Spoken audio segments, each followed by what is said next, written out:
Oke, terima kasih teman-teman. Bismillahirrahmanirrahim. Assalamualaikum warahmatullahi wabarakatuh. Waalaikumsalam warahmatullahi wabarakatuh.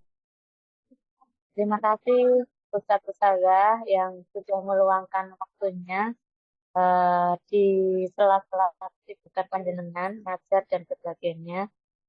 Mohon izin, nanti saya sedikit waktu untuk berbagi dari apa yang sudah kami dapatkan saat kami belajar dan bergabung di guru penggerak.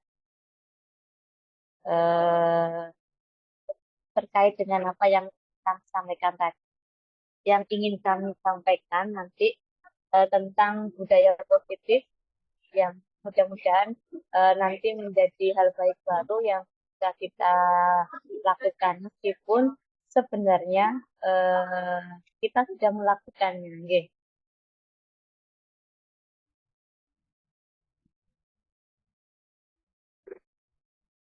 Nah, sebelum saya mulai kok kayaknya kok dia tanya ngomong sendiri gitu ya. Ustazah Azifah atau Ustazah Mira bisa dengar suara saya?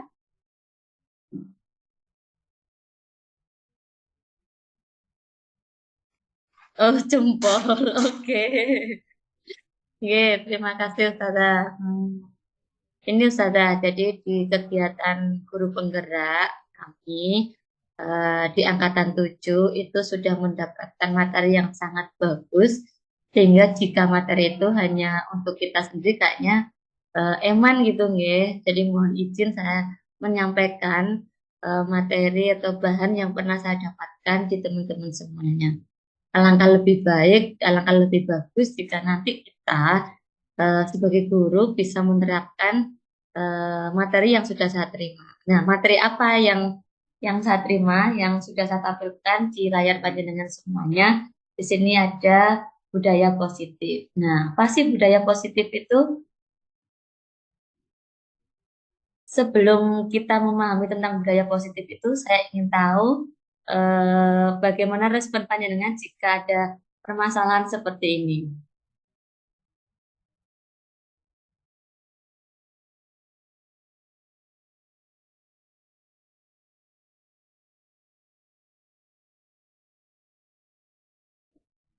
Coba mungkin Ustazah Leli atau Ustazah Siva atau Ustazah Mira. Ya, di sini ada pertanyaan pemantik. Ada sebuah masalah ya, dan masalah ini kita temui di sekolah kita gitu. Dan kita sebagai guru, apa yang akan kita lakukan jika ada permasalahan seperti ini? Kasus yang pertama, Wawan dipanggil masuk ke ruangan Bapak Puji, dan Bapak Puji ini adalah wali kelas 10 di salah satu sekolah. Saya beri contoh di sini adalah SMA Makmur gitu ya. Kemudian Bapak Puji itu mendapatkan informasi dari guru piket bahwa Wawan baru datang sekolah pukul 7, sedangkan jam masuknya itu adalah pukul 6.30. Kira-kira jika panjenengan semuanya ini adalah wali kelasnya Wawan dan mendapatkan informasi seperti itu, apa yang akan kita lakukan? Ayo, siapa yang mau menyampaikan? Monggo. Nggak usah takut salah ya, ini hanya sharing mawon, sharing saja. Kira-kira apa yang kita lakukan, teman-teman? Oh, Ustazah Hasifah. Monggo, Ustazah Hasifah. Kira-kira apa Ustazah Kira-kira apa Hasifah? Ustazah Asifah? Assalamualaikum, Ustazah Enda. Oke, Nggih, Waalaikumsalam, Ustazah Waalaikumsalam Hasifah. Ustazah Asifah. Ini kan permasalahannya ada siswa yang terlambat datang begitu, nggih.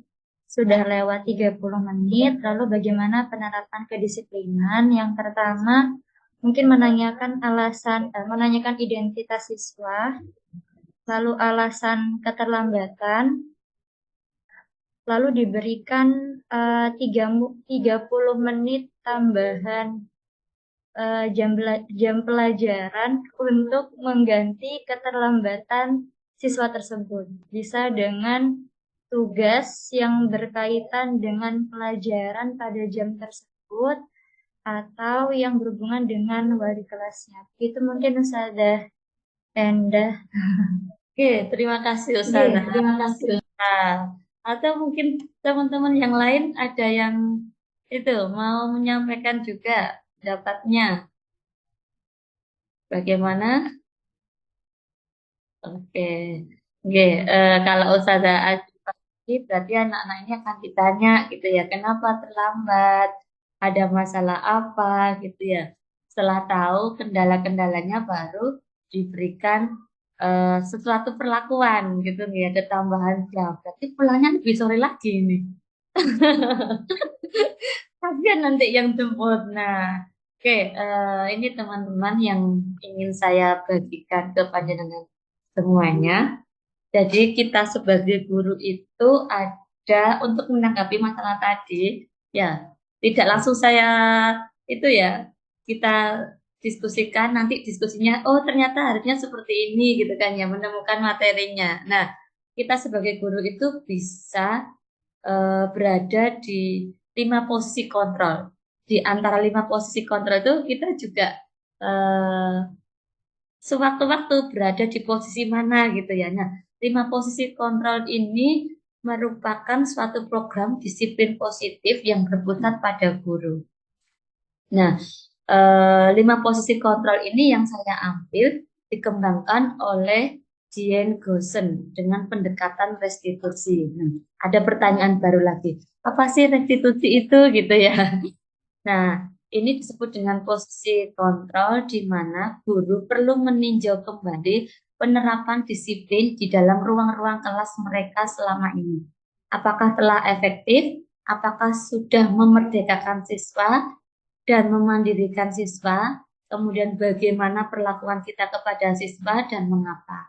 Nah, melalui serangkaian riset yang berdasarkan pada teori kontrol oleh Gosen ini, 5 posisi kontrol yang diterapkan oleh seorang guru, orang tua, ataupun atasan dalam melakukan kontrol kepada siswanya atau kepada gurunya. Nah, ke 5 posisi kontrol ini, yang pertama adalah penghukum, yang kedua adalah pembuat rasa bersalah, yang ketiga adalah teman, yang keempat adalah pemantau, dan yang kelima adalah manajer. Nah, kita akan mengupasnya ya teman-teman. Ke 5 posisi kontrol itu sambil kita juga mereka-reka kita ada di posisi mana gitu nggih. Oke, yang pertama nggih teman-teman. Di sini ada penghukum. Seorang penghukum itu bisa menggunakan hukuman fisik maupun verbal. Ya, jadi disebut sebagai kita itu menghukum itu tidak selalu fisik. Ternyata verbal pun juga bisa. Orang yang menjalankan posisi penghukum senantiasa mengatakan bahwa sekolah memerlukan sistem atau alat yang dapat lebih menekan murid-murid lebih dalam lagi. Guru-guru yang menerapkan posisi penghukum akan berkata, patuhi aturan saya, atau awas, kamu selalu saja salah, selalu pasti, selalu yang terakhir selesai. Nah, guru seperti ini senantiasa percaya hanya ada satu cara agar pembelajaran bisa berhasil, yaitu cara dia. Nah, kalau misalnya ada kasus yang pertama tadi, ada siswa terlambat, terus kita meminta dia berdiri, ya kan? Atau mungkin push up 3 kali, atau kita mengatakan, mesti kamu terlambat lagi, selalu terlambat. Nah, ternyata kalau kita melakukan hal seperti itu, kita itu berada di posisi kontrol menghukum.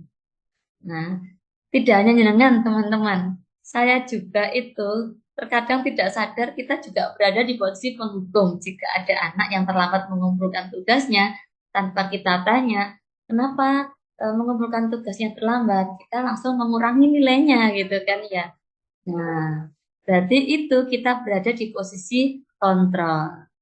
Nah, penghukum ini cirinya nada suaranya tinggi, bahasa tubuh bahasa tubuhnya dengan mata melotot gitu ya. Kemudian jari menunjuk-nunjuk gitu atau menghardik gitu. Serem ya. Nah, kemudian untuk hasilnya posisi penghukum ini kemungkinan murid akan marah. Betul kan ya teman-teman ya? Kalau kita berada di posisi menghukum, teman-teman anak-anak itu pasti akan marah. Mereka akan ada sifat pendendam, bersifat agresif. Bisa jadi sesudah kembali duduk, murid tersebut akan mencoret-coret bukunya atau meja tulisnya. Lebih buruk lagi, sekolah, murid melihat motor atau mobil kita, ini kayaknya ekstrim ya, nggak ada di sekolah kita ya. Mereka akan menggores kendaraan kita. Insya Allah ini tidak kita temui, mudah-mudahan. Tapi insya Allah enggak, nggih, teman-teman, nggih. Oke, dari sini kira-kira kita introspeksi diri sendiri, nggih. Kita berada di posisi ini enggak ya? Kalau kita berada di posisi ini, wah, kira-kira kita akan seperti ini terus atau kita akan berada di posisi kontrol selanjutnya? Oke, kita lanjut, nggih, teman-teman. Posisi kontrol yang kedua, yaitu pembuat merasa bersalah, teman-teman. Nah, pembuat merasa bersalah ini biasanya guru akan bersuara lebih lembut. Nah, kalau kita bandingkan sama yang pertama tadi, ini kayaknya lebih itu nggih, lebih manusiawi ke anak-anak, lebih memerdekakan anak-anak. Ya, pada posisi ini kita bersuara lebih lembut. Kemudian, pembuat rasa bersalah ini akan menggunakan keheningan yang membuat orang lain merasa tidak nyaman, bersalah, atau rendah diri. Kata-kata yang keluar dengan lembut akan seperti, "Ibu sangat kecewa sekali dengan kamu. Berapa kali Bapak harus memberitahu kamu?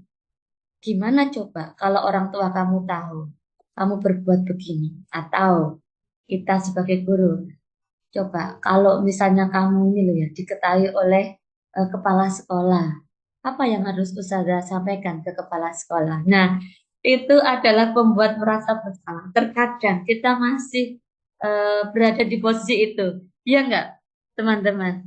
Nah, Ustazah Leri dan Ustazah Azifah sejuk gitu ya.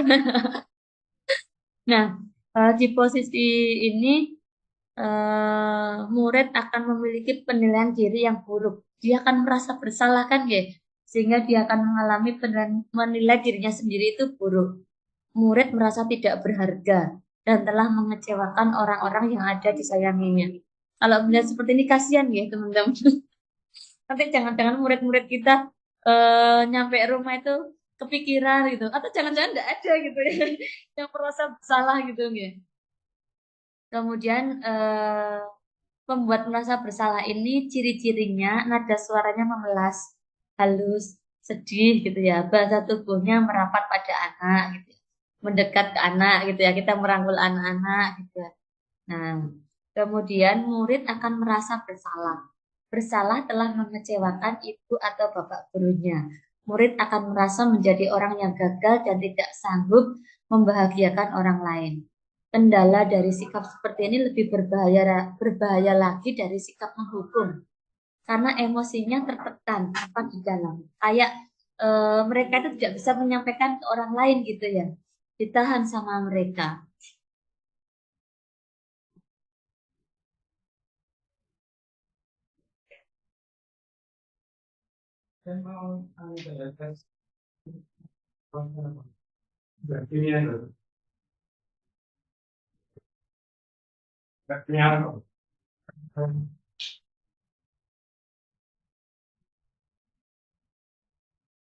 Teman-teman, saya stop dulu ya, nanti saya ulangi lagi.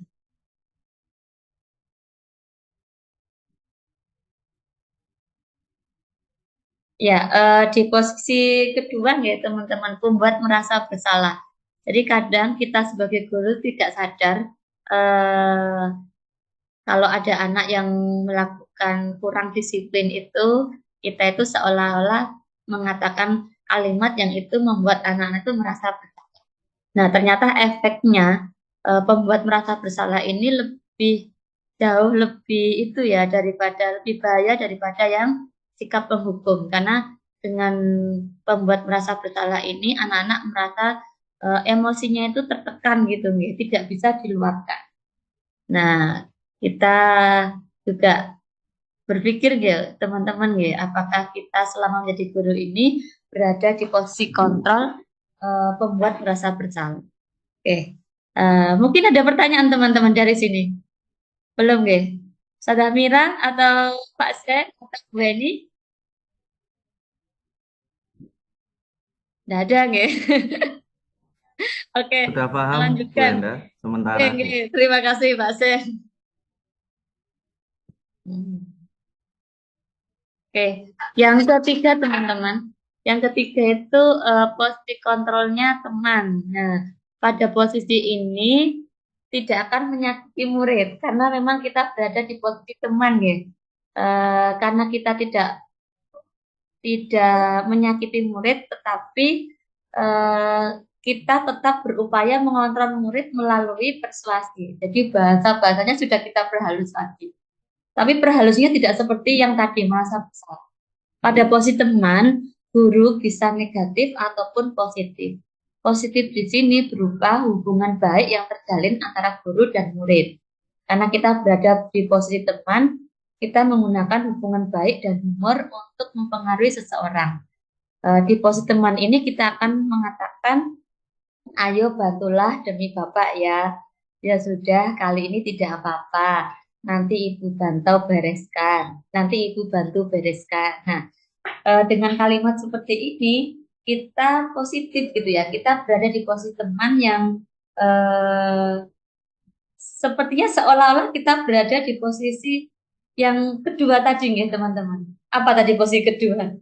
Membuat merasa bersalah. Hanya saja ini lebih ke apa ya bahasanya? Lebih dekat gitu ya. Bahasanya lebih dekat dengan anak-anak. Nah, ini yang positif. Sedangkan yang negatif, posisi teman adalah bila suatu saat guru tersebut tidak membantu, maka murid akan kecewa dan berkata, saya pikir Bapak atau Ibu teman saya, sehingga mau membantu saya, gitu ya. Nah, jadi ada dua hal yang kita garis bawahi, ada yang positif, ada yang negatif. Kemudian posisi teman ini cirinya nada suaranya ramah, akrab, dan bercanda karena teman. Ya. Kemudian bahasa tubuhnya merapat pada murid, mata dan senyum. Kemudian hasil dari kita berada di posisi teman ini, murid akan merasa senang dan akrab dengan guru. Kayaknya banyak ini ya gitu. Ini termasuk dampak yang positif. Hanya saja di sisi negatifnya, murid menjadi tergantung pada guru tersebut.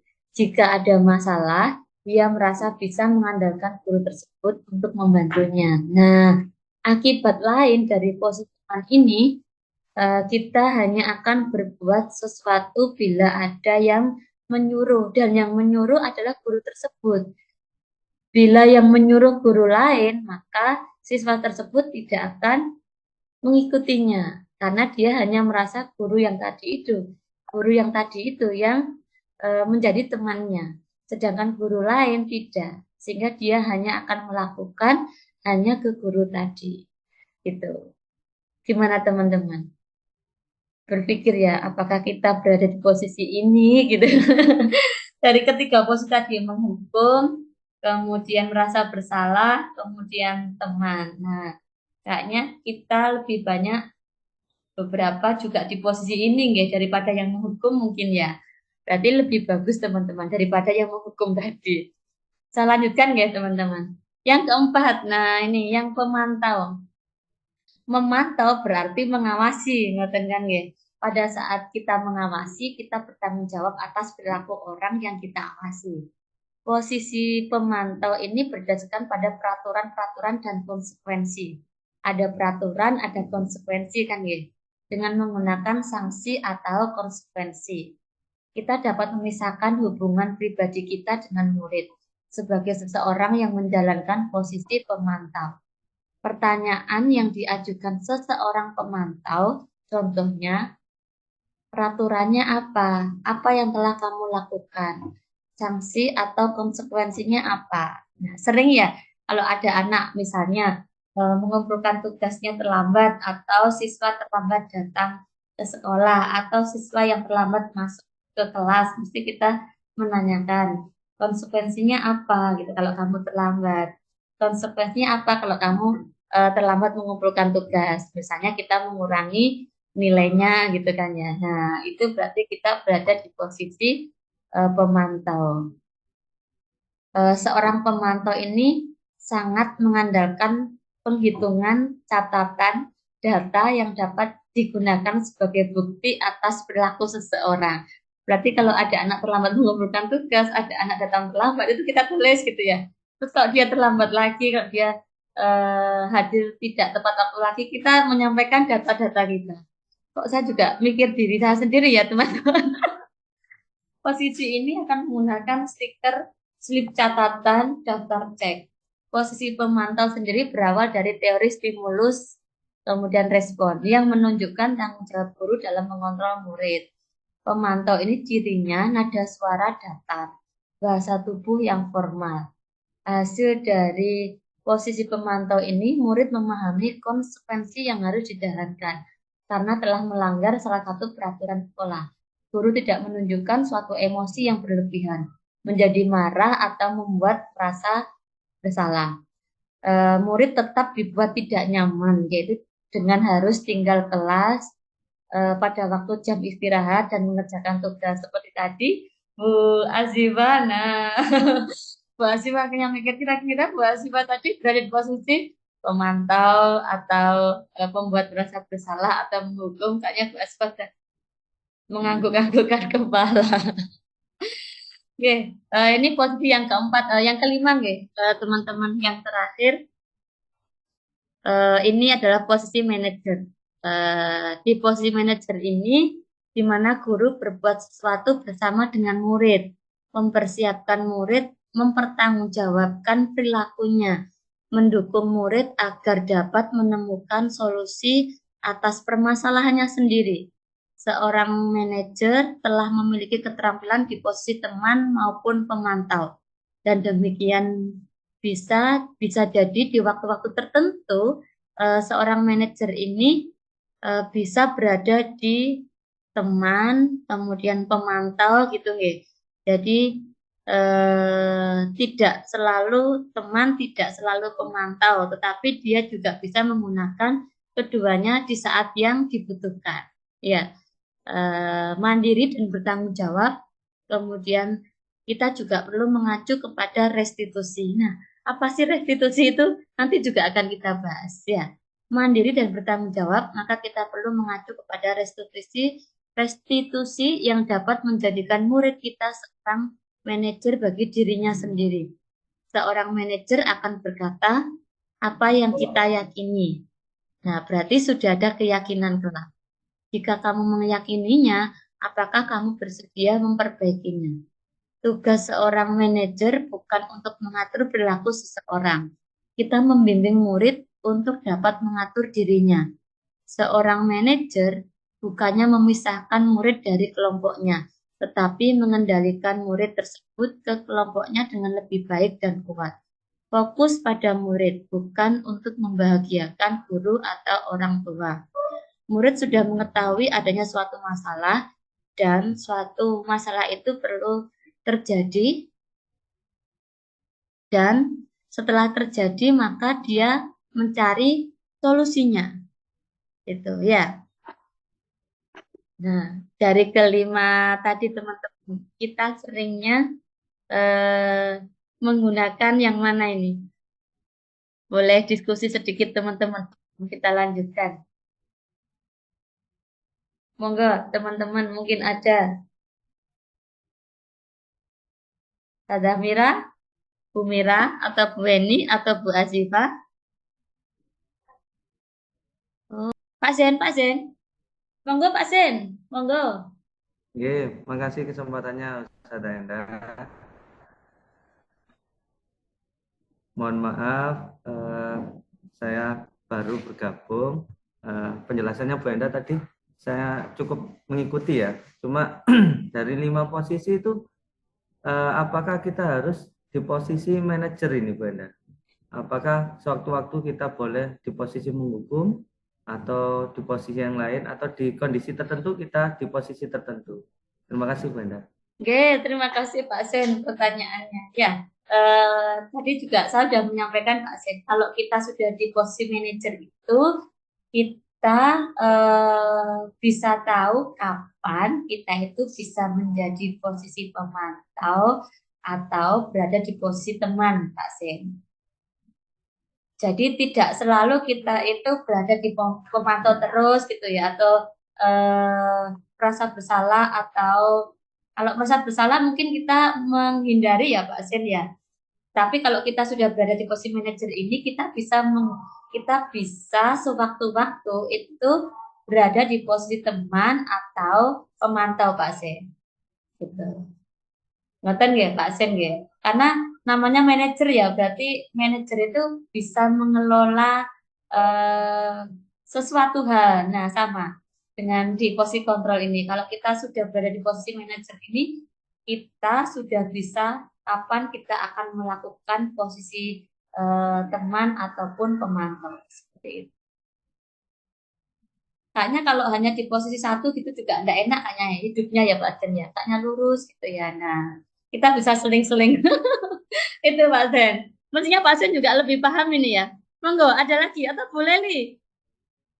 Atau mungkin nanti ya diskusinya masih ada materi lagi ya. Ngoten ya Pak Zen ya. Nah, ini teman-teman perbedaan hukuman dan konsekuensinya. Eh, saya beri contoh beberapa saja ya, enggak semuanya nggih. Yang hukuman itu sesuatu yang menyakitkan harus terjadi, sedangkan konsekuensi itu sesuatu harus terjadi. Apa bedanya? Nah, yang kedua, membuat anak sakit baik fisik maupun hati untuk jangka waktu yang lama, sedangkan konsekuensi itu membuat anak merasa tidak nyaman dalam jangka waktu yang pendek. Kemudian untuk hukuman, anak membenci kedisiplinan. Sedangkan konsekuensi, anak menghargai disiplin. Kemudian hukuman itu sifatnya paksaan. Sedangkan konsekuensi sifatnya adalah stimulus atau tanggapan. Nah, untuk yang lainnya, saya lanjutkan dulu ya teman-teman ya. Nah, ini untuk identitas tes dan identitas gagal antara hukuman, konsekuensi, dan restitusi. Meskipun kita belum membahas restitusi, ya. Saya bacakan 3 contoh di atas ya. Yang hukuman itu sesuatu yang menyakitkan harus terjadi, sedangkan konsekuensi sesuatu harus terjadi. Sedangkan restitusi itu merupakan pilihan. Hukuman tidak nyaman untuk murid untuk jangka waktu yang panjang. Konsekuensi tidak nyaman untuk murid, anak untuk jangka waktu pendek. Sedangkan restitusi menguatkan untuk murid atau anak dalam jangka waktu yang panjang. Kemudian korban mendapatkan keadilan untuk hukuman, sedangkan konsekuensi korban bisa diabaikan, sedangkan restitusi korban mendapatkan ganti.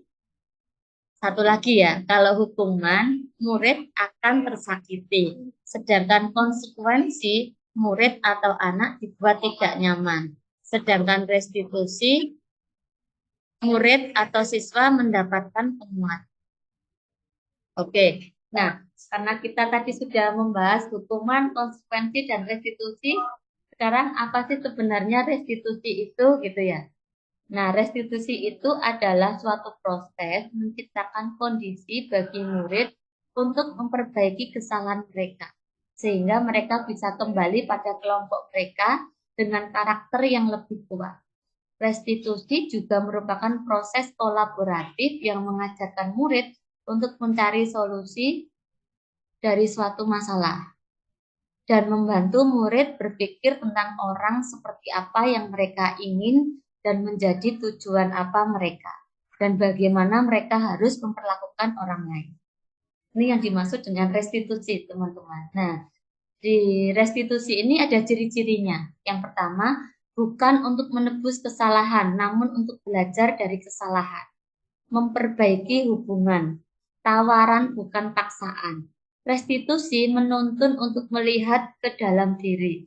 Restitusi mencari kebutuhan dasar yang mendasari tindakan.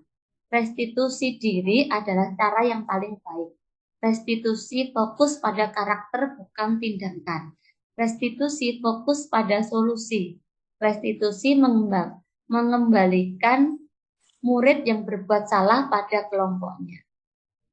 Nah, ini ada 5 posisi kontrol itu tadi dalam proses mana nanti kita untuk restitusi. Ini saya skip dulu aja ya. Nah, ini bedanya peraturan pemantau, konsekuensi, kemudian nilai, manajer, dan memperbaikinya. Kalau kamu tidak bla bla bla bla, saya akan. Nah, kemudian diberi hukuman. Sedangkan yang restitusi, apa yang kamu yakini, bagaimana memperbaiki masalah ini, kemudian memperbaikinya, kemudian kiat berdua mendapatkan apa yang kita butuh. Jadi bedanya teman-teman, kalau peraturan dan kita berada di posisi kontrol pemantau, eh, hukuman ya bahasanya ya, atau kesepakatan itu atau peraturan itu dibuat kan tidak dari anak-anak ya, atau dari kita berdua ya, atau dari kita dan anak-anak, tapi langsung dari kita. Itu peraturan. Tapi kalau nilai-nilai atau keyakinan kelas itu dibuat oleh anak-anak sendiri. Ya, kalau kita itu kan sering ya dimulai pembelajaran itu membuat kesepakatan kelas gitu kan ya, komitmen kelas. Nah, sebenarnya kita itu sudah melakukan hal tersebut. Kita sudah eh, posisi kontrol itu sudah pernah melakukan di manajer, ya kan? Peraturan kelas itu kita membuatnya tidak dari kita sendiri, tetapi anak-anak yang membuatnya. Atau bahasa kita komitmen gitu ya, kesepakatan kelas yang kita buat eh, dengan anak-anak atau malah anak-anak itu yang membuatnya. Di saat awal pembelajaran kita sering seperti itu. Dan sering ya, kita selalu ya dengan anak-anak ya. Setiap semester atau setiap habis libur kita mengulang lagi kesepakatan kelas ya. Eh, Kesepakatan kelas yang sudah dibuat oleh anak-anak itu yang juga kita tempel di dinding-dinding kelas. Nah, jika anak-anak mulai lupa dengan kesepakatan kelas itu, kita mengingatkan kembali. Nah, kalau yang peraturan itu anak-anak tidak membuatnya, tetapi kita yang membuatnya. Anak harus ikuti aturan yang ada. Nah, beda kan ya, teman-teman ya?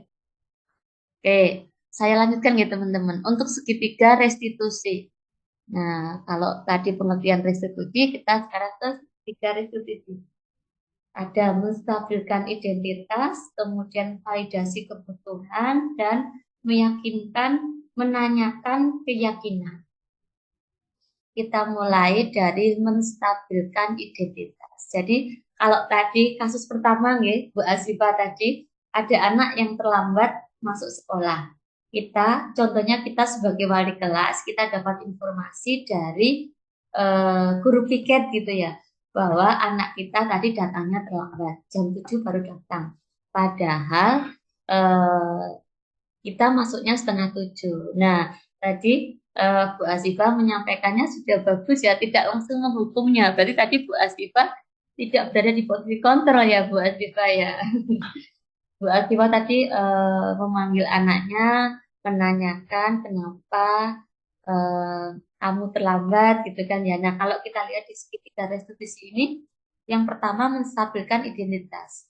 Kita mengatakan ke anak-anak bahwa bisa jadi tidak hanya dia yang terlambat gitu kan ya, masih ada teman-temannya lain yang terlambat dan setiap orang bisa melakukan kesalahan.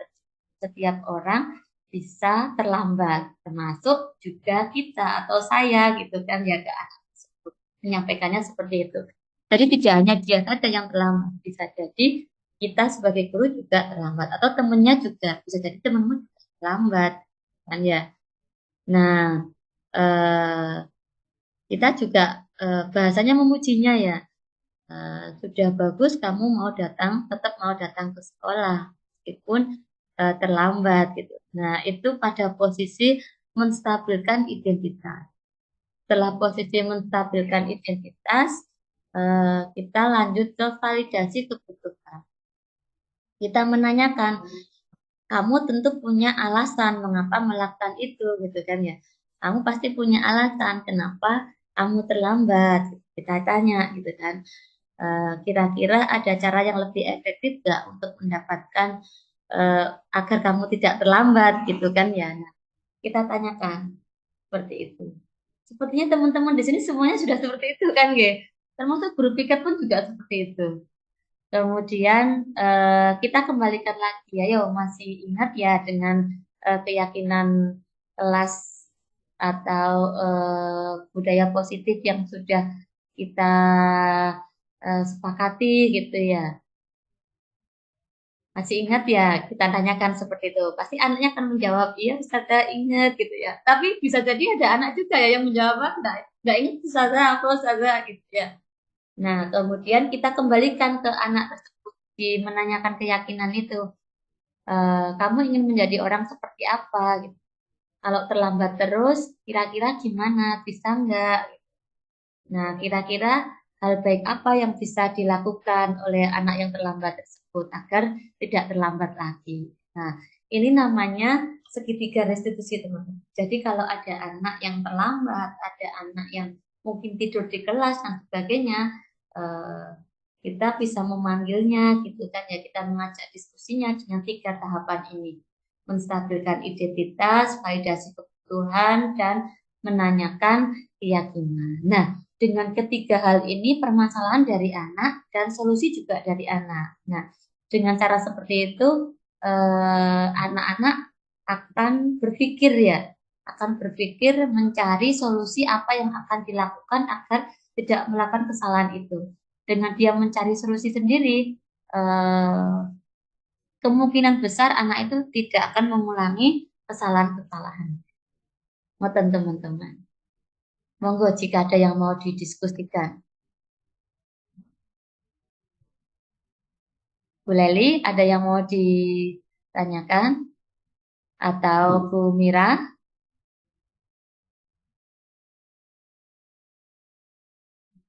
Oh, Bu Asifa. Nggih, monggo Bu Asifa.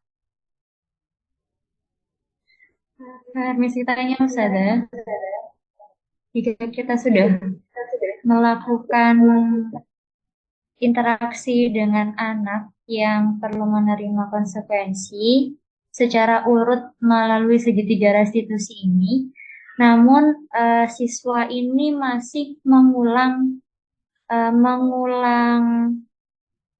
keterlambatannya atau habitnya yang masih belum baik yang lainnya, itu masih berkali-kali seperti itu, apa nggih yang perlu kita lakukan? Terima kasih, Sadenda. Oke, terima kasih Bu Asifa. Ini pertanyaannya luar biasa ini Pak Sen ini. Ini juga pernah saya tanyakan. Kalau kita sudah melakukan segitiga restitusi ke anak yang tanda kutip melakukan kesalahan gitu nih. Tapi ternyata anak itu entah besoknya atau kapan gitu mengulang lagi atau melakukan kesalahan yang sama gitu ya. Nah, kira-kira eh, apa yang harus kita lakukan gitu ya? Oke, Mbak Asifa. Kalau saya juga pernah melakukannya Bu Asifa di segitiga restitusi ini Bu Asifa. Ke anak yang terlambat datang ke kelas gitu ya. Di kelas saya sendiri gitu.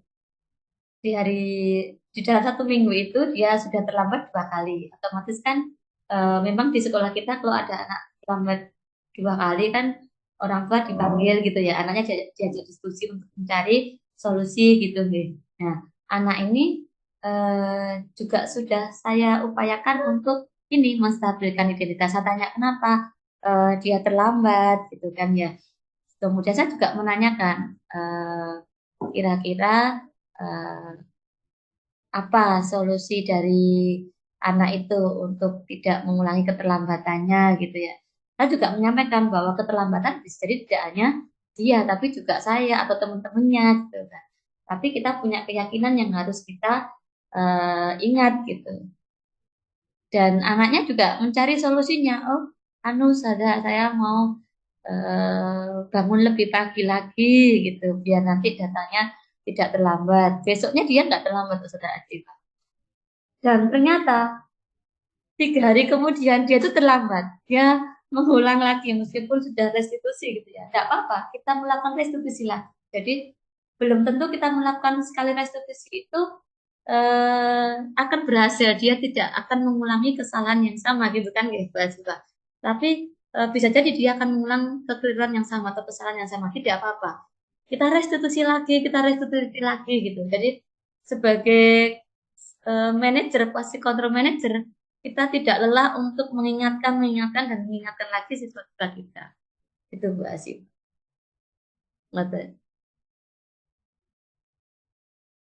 Gimana Bu Asifah? Terima kasih banyak Ustazah Enda. Terima kasih banyak Ustazah Enda. Jadi memang perlu dilakukan. Jadi memang perlu dilakukan pengembangan gitu ya agar lebih tertanam di siswa. Oke, Bu Asifah. Ini teman di ruang kurang bagus. Contoh saya melakukan restitusi ke siswa saya ada 2 kasus teman-teman. Yang pertama itu terkait dengan ciput, nggih, anak yang tidak menggunakan ciput karena itu sudah keyakinan kelas dan keyakinan sekolah, nggih, bahwa anak putri itu harus menggunakan ciput, ngoten nggih. Nah, ternyata ada beberapa anak itu yang tidak menggunakan ciput. Nah, ini saya cari dulu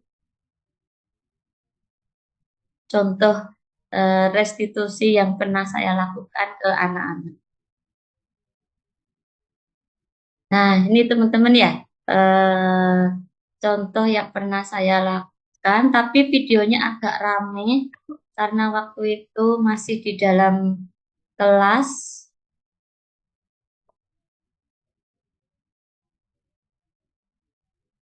Saya ulangi nggih.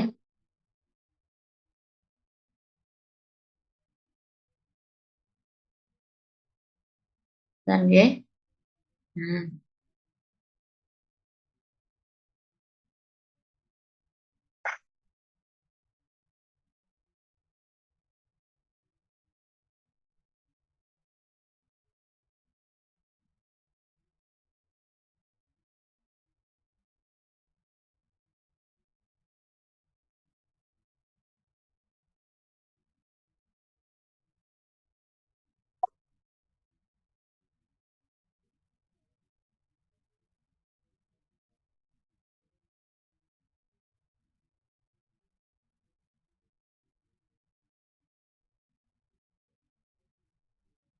Nah, benar deh.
Teman-teman suaranya tadi nggak kedengeran nggih? Nggak kedengeran.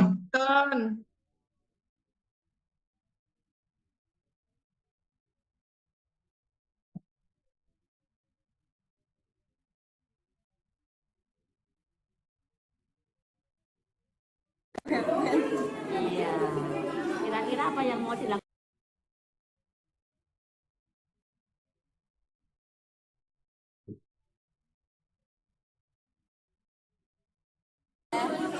Kesel, soalnya menurut saya itu nggak cuma saya, tapi kenapa yang pas giliran ini tuh saya yang kena.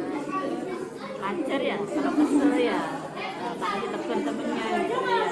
Oke, nggak apa-apa karena bisa jadi hal seperti itu tidak hanya dilakukan oleh Nafisa, tapi juga teman-teman yang lain, atau mungkin juga Ustazah Endah gitu kan ya bisa melakukan hal seperti itu.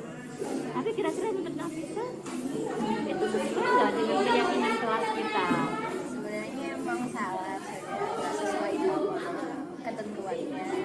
Hanya kepepet. Iya. Kira-kira apa yang mau dilakukan Nafisa nih ke depannya? Ya next saya juga bisa disiplin sama peraturan yang dibuat sama sekolah. Ya saya pakai jemput, saya nanti pokoknya intinya sesuai Oke, berarti nanti Nafisa kalau misalnya lain kali ke bawah itu mau dijemput gitu ya ke koperasi segera gitu ya. Oke. Terus nanti ke ketua kelasnya apa yang mau dilakukan Nafisa?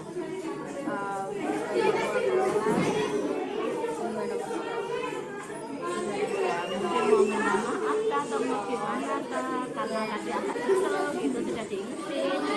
Ya saya tetap terima kasih sama kelas guru saya.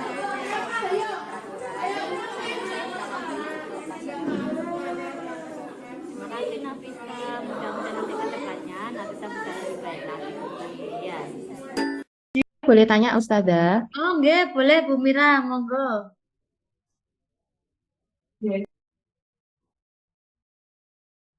Tuh, putus Bu Mira. Ini sinyalnya yang jelek saya apa Bu Mira ya? Belum terdengar Bu Mira tadi. Oh ya, apakah sudah terdengar Ustazah? Nah, sekarang baru terdengar. Mohon maaf tadi kayaknya jaringannya agak kurang pas nih. Terkait dengan materi yang tadi sudah Jenengan sampaikan terkait dengan segitiga restitusi nggih. Mungkin saya ingin menanyakan ya kalau misalkan dalam pembelajaran kan terkadang walaupun kita sudah melakukan konsep seperti segitiga restitusi tersebut gitu ya. Tapi bagaimana jika anaknya nggak kapok-kapok gitu. Artinya setelah kita terapkan seperti itu masih mengulangi perbuatan yang sama. Lah mungkin ada solusi bagaimana supaya anak itu bisa bangun memahami bahwasanya tersebut kurang bagus gitu ya. Terima kasih Bu Mira. Betul ya, terkadang saya juga kemarin melakukannya itu ternyata anaknya setelah 3 hari terlambat lagi gitu kan.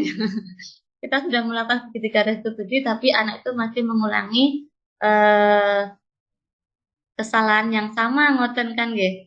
Nah, kalau kita tadi kembali ke posisi kontrol gitu kan ya, kita sebagai manajer. Nah, kita bisa bergantian, kita boleh nanti berada di posisi pemantau ataupun teman ngoten kan nggih. Nah, kalau anak itu masih mengulang lagi, ya kita lakukan lagi restitusi lagi gitu ya. Mengulang lagi ya kita lakukan restitusi lagi gitu kan ya. Intinya restitusi ini kan di saat anak melakukan kesalahan atau melakukan sesuatu yang tidak sesuai dengan keyakinan kelas, anak ini kita panggil, kita ajak diskusi, kita menanyakan dia kenapa melakukan hal tersebut dan kita meyakinkan bahwa kita punya keyakinan atau keyakinan sekolah yang sudah disepakati, yang sudah dibuat oleh dia sendiri dan teman-temannya.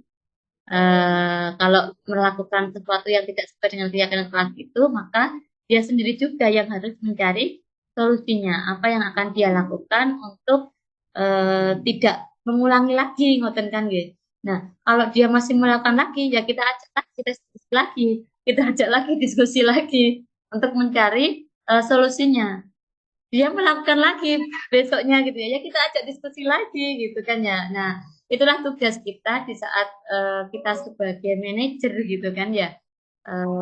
Kita mengajak diskusi siswa kita untuk mencari solusi dari hal-hal yang sudah dilakukan yang tidak sesuai dengan keyakinan kelas tersebut. Nah, kalau kita berada di posisi pemantau atau kita berada di posisi membuat merasa bersalah, kita kan tidak menemukan solusi dari dia kan ya. Kita hanya menyalahkan dia atau menghukum dia gitu kan ya. atau dia merasa bersalah karena kata-kata kita atau kalimat kita gitu kan nggih. Tapi kalau dengan restitusi itu paling tidak kita mengajak dia untuk diskusi mencari solusinya. Jika masih melakukan gitu lagi, ya kita ajak diskusi terus sampai dia tidak melakukan lagi. Itu Bu Mira. Terima kasih Ustazah, sudah cukup jelas. Oke, matur nuwun Bu Mira. Oke.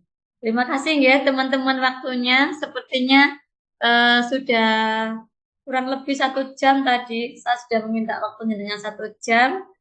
Selamat datang kembali Bu Eni yang tempat terpental. Nggih, matur nuwun sangat. Kita sama-sama belajar nggih. Bu Mira, Bu Alfi, Bu Asifa, Bu Heni gitu. Saya juga belajar, pastinya siswa-siswa kita itu berbagai macam gitu ya, yang sudah baik ya banyak, yang mungkin perlu kita ajak untuk berdiskusi agar bisa lebih baik itu juga banyak gitu ya.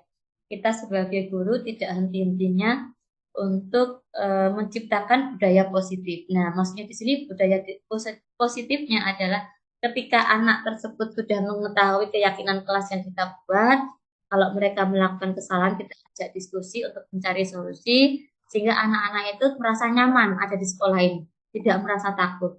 Ya, tidak merasa ada peraturan itu seolah-olah mereka dihukum, tapi mereka diajak diskusi untuk mencari solusinya. Sehingga budaya positif itu bisa terwujud di sekolah. Maksud saya begitu teman-teman. Kalau saya juga mencoba melakukannya, teman-teman juga pastinya tidak mencoba lagi, pasti juga sudah sering melakukannya. Sehingga tadi Bu Mira juga sudah menyampaikan kalau kita sudah melakukan tapi anak-anak masih itu bagaimana? Tidak apa-apa ya, kita terus seperti itu. Oke, tonton ya teman-teman. Bismillah. Mudah-mudahan meskipun tidak banyak yang saya diskusikan tadi, yang kita diskusikan, tetapi itu menjadi hal baik yang bisa kita lakukan untuk memerdekakan anak-anak kita. Matur suwun, itu saja teman-teman dari saya. Terima kasih banyak. Atau Bu Eni mungkin ada yang mau disampaikan Bu Eni? Ya, sepertinya Bu Eni. Insyaallah cukup Ustaz. Oh, terima kasih Bu Eni. Matur nuwun sangat waktunya. Meskipun agak terpental tadi nggih. Nggih, ngoten